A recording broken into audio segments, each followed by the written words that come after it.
Well, hello, my friends. Our reading today is in 1 Kings chapters 9 through 11.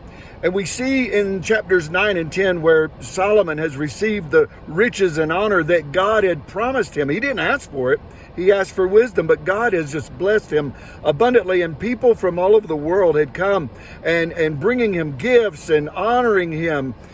But in chapter number 11, we see some sad verses. I want to read them to you. Beginning in verse number 1. Now King Solomon loved many foreign women, along with the daughter of Pharaoh, Moabite, Ammonite, Edomite, from the nations concerning which the Lord had said to the people of Israel, you shall not enter marriage with them, neither shall they with you. For surely they will turn away your hearts after gods, after their gods. And Solomon clung to these in love.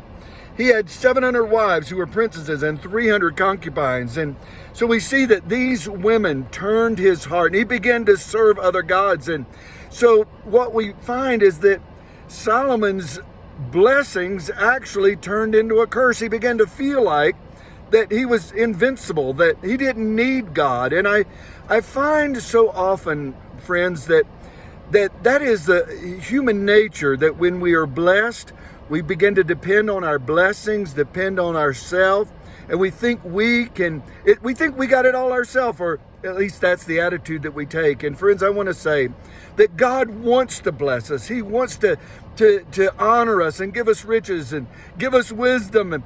And friends, it's so important that we don't allow the blessings to turn into a curse. We need to use the wisdom God gave us. I heard of a man one time, a man that I knew. He stood up in church and he said, I asked the Lord for wisdom, and the Lord told me I didn't use what he gave me. And I think that's important. God will give us wisdom if we ask.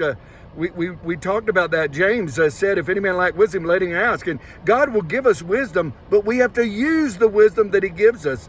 Solomon used it for a while, but then he began to turn his back on God.